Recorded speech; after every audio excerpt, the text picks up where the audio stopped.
If you're feeling stuck in your career, then I want to share something which is going to shock you. You're feeling stuck in your career not because of your line manager, it's not because of the company that you're in, it's not even because of the economy, but you're actually stuck because of where you're looking. Well, that must be a little confusing, so why don't we hit the road and talk more about it? So, see you on the road. See, a few years ago, I actually hit a pothole on the road. I was seeing it very clearly. It was very clearly visible. There was ample space around the pothole. But I was focusing on the pothole. And since I was focusing on the pothole, I went straight into the pothole and then thud.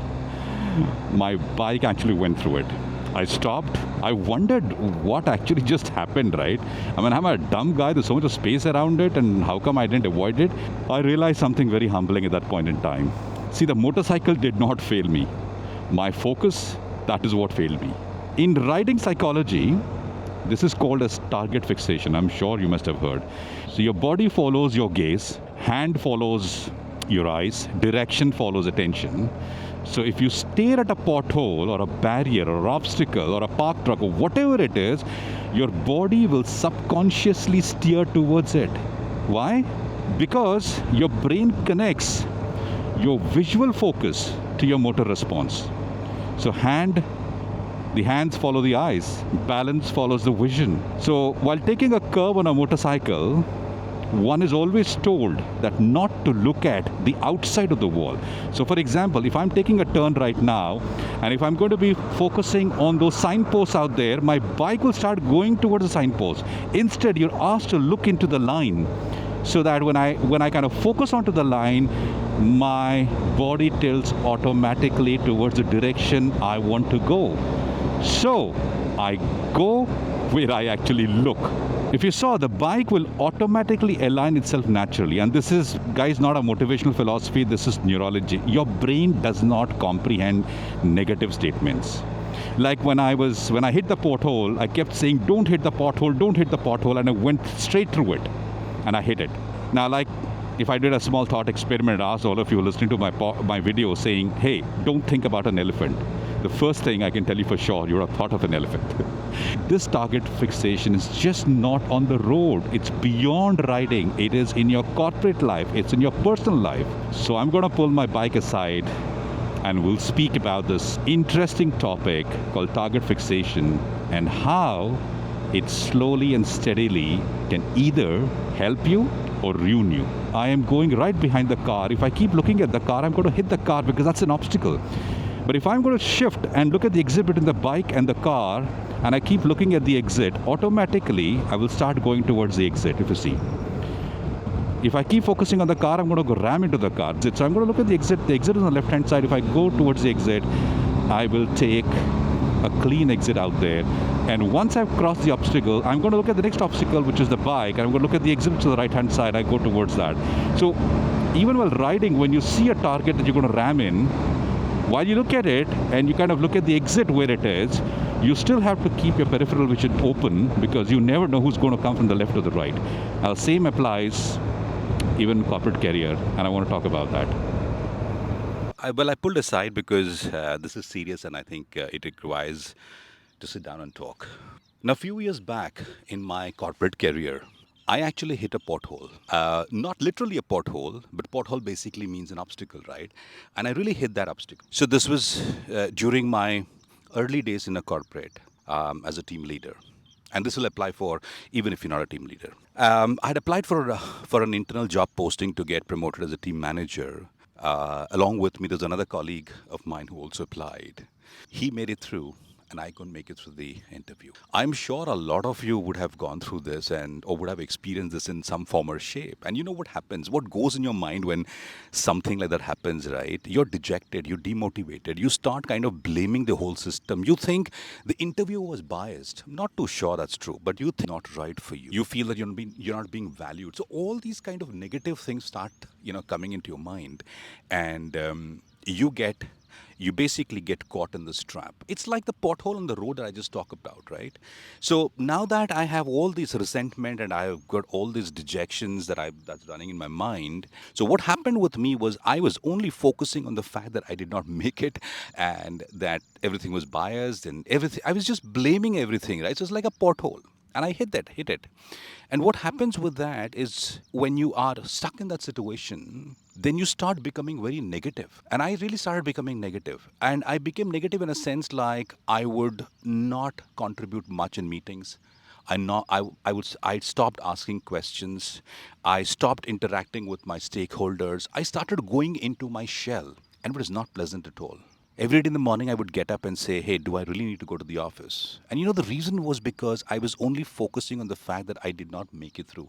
That's about it. Having said that, after the interview was over, I was given a very constructive feedback. But look at it. This is human psychology, right? I mean, this is what happens because you couldn't make it through the role. You start blaming everything else but for the performance that you had in the interview. And so I was looking in one direction after the dejection, which was basically all the negative stuff, all the grievances and things like that. And I had a fantastic line manager, and she called me aside and said, let's have a conversation. And I knew what the conversation is going to be about, but then so be it. So we got into a conversation, and then she asked me that it really looks like as if you're stuck. You really are disappointed, which I understand. But having said that, you've stopped looking around for opportunities. You're just focusing on the negative things, only on the grievances, only on the issues, but you're not looking at things around. And you know what? This has impacted your performance. And I agree, it impacted my performance. And she actually gave me a piece of advice. And she said, resilience in leadership is a key differentiator for somebody to progress in life. Well, that was a wake up call for me on that day. And I realized the fact that it's not making sense. I'm not doing what I'm supposed to be doing. So the first thing I did was to pull out the feedback that I got. And the feedback was very constructive. And the feedback basically said that for the role that you'd applied and for the skills that we're looking for, you could not provide us the examples to actually evidence the fact that you have the skill. That's how simple it was, right? So I went through my feedback. I understood where I lagged. What I basically did was something called skill set evidence. Take a white sheet of paper, draw a T on it like a balance sheet. On the left hand side, you put skills. On the right hand side, you put evidences. And I took my feedback and I went through all the skills that they were looking for.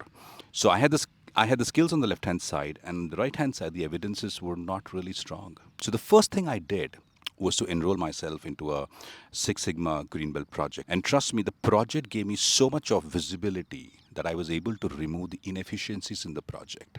I was able to interact with stakeholders across geographies. I was able to convince people about my thought process. I could bring the commercials out. I could actually show the benefit for the bank and the organization and the revenue we were making. The project was a success, and but the byproduct of that was I learned a lot of stuff. So what I started focusing right now was not the promotion. I was focusing on the skills I need to build because that's what I've been given a feedback, and I've not been looking at it, right? So a promotion is a byproduct, right? Which is fine. So I have to acquire skills. So the Greenbelt project gave me a lot of visibility. Then the next thing I did was to volunteer to migrate a specific banking process from a different geography into India.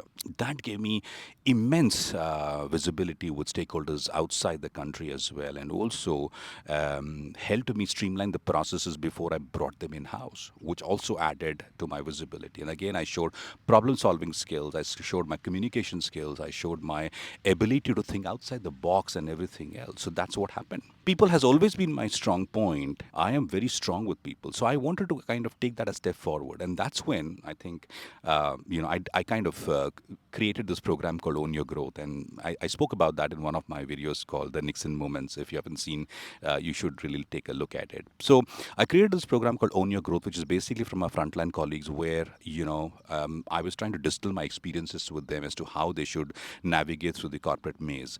And then I delivered the program to probably about 600 people easily in frontline colleagues because the feedback I got was fantastic. The visibility again was brilliant. And most importantly, this showed the true leadership skills, right? Because you are now coaching people. You're coaching people to become successful. In addition to that, as part of my green belt and also migrating processes, there were several risks that I identified in the processes. And then I started working with compliance and the internal risk teams, and we tried to block those risks and compliance issues. Now, again, you see from a risk and compliance, which is so important for a bank, I made a mark out there. So I'll stop there. I can go on. So there you go. So now what I did was I went back to my skill set evidences again. I looked at all the skills that are required for the next level, and now I started putting examples against each skill, at least two examples against each skill in a certain format. It's called the CAR format: circumstance, action, result. When I populated my skill set evidences, it was complete. IJP came. I applied for it and I started preparing for the interview. The interview preparation was absolutely crazy. And my wife would, middle of the night, she would get up and say, "What are you doing?" And I've got this table, Amber, I'm kind of writing down some notes and things like that. And I would say, "Look, I'm preparing for a presentation in the office," because I didn't want to tell her that, it's an interview preparation. But, anyways, the interview came by. I did the interview. The interview was very long, grilling, 45, I think 50 minutes. I still recollect. So it was on the seventh floor of my corporate office. And there were two interviewers. There was a panel of two people. They grilled me for 15 minutes, and the interview went pretty long. It was closing time in the office. The air cons was off, and I was sweating a bit. But hang on, this is something I want to tell everybody out there. When I was in front of the panel, I was not at all focused about what the outcome of the interview is going to be. I was not worried, saying that, am I going to make it through the interview or not? That was not my concern. My concern was, you're asking me a question. Am I able to give you a good answer? The reason is because, again, in an interview, target fixation causes a problem. A lot of people, when they get into the interview, they start focusing just on the fact that I need to get this job. I need to get this job. So the moment you start focusing on just the job aspect, your peripheral vision goes. Your ability to think starts deteriorating. You're seeing just the promotion, the job. That's not what you got to do in an interview. Even in an interview, when you are there, forget about the outcome of the interview. That's a byproduct. You're focusing on the interviewer and the questions and the answers you're giving. So anyway, so I did that. I cracked the interview. I got the job. And the feedback that I got was that through the example that I gave, I was able to evidence every skill that was actually required for that particular role. So what I'm trying to drive home is, when you're riding a motorcycle and you see a pothole, if you're fixed on the pothole, your bike is going to go and hit the pothole. But if you look at the exit, you will easily maneuver and move away from the pothole. Same thing happens in a corporate career. If you're fixed on something which is negative, you're definitely going to ram into it, and that's going to be detrimental for your career. On that note, let's talk a little more about the same thing on the bike now. See you. Look, I did not chase for the promotion. It came. Now, here is the uncomfortable truth. You really don't go where you intend to go. You go where you look. If you look at the office politics, you become political. That's what happened with me. If you look at unfairness, which is what I was ruminating on, you become resentful. If you look at fear, you become defensive. The fear was of the rejection. But if you look at the skill that you want to acquire, you're going to grow. If you look at the opportunity, you move, and that's what I did through Six Sigma, migrations, etc. If you look for solutions, you lead, and that's how I did problem solving. So there's an obvious question that may come up, that is target fixation a bad thing? And the answer is an absolutely emphatic no, a strong no. Target fixation is not inherently bad. It's a neutral neurological mechanism. What makes it dangerous or powerful depends on what the target is. Now, let me just break this down. Target fixation becomes dangerous, especially when the target is, let's say, an obstacle or a threat. Could be a fear or could be a perceived danger. And so when you fix a target, you're going to ram straight into it. Target fixation gets powerful when you fixate on mastery, skill gaps, feedback, long-term outcomes. Target fixation is like horsepower on a motorcycle. It's not good or bad. It amplifies your direction. So true. If your eyes are on the obstacle, you amplify the danger. But if your eyes are on the exit, you amplify progress. So here is what I want you to do. Next time you ride and see a pothole on your road while riding, consciously look at the exit and clear path and see how naturally the bike flows. Similarly, think about your career. Where is your gaze right now locked? On obstacles or on opportunity? What are you currently fixated on? Be honest, because the moment you become aware of your fixation, you regain control of direction, both on the road and in your career. So, boys and girls, ladies and gentlemen, I'd like to bring this right to an end. Please take good care of yourselves, and if possible, someone else too. And on that note, I'll see you again on another ride with more value. For now, bye and take care.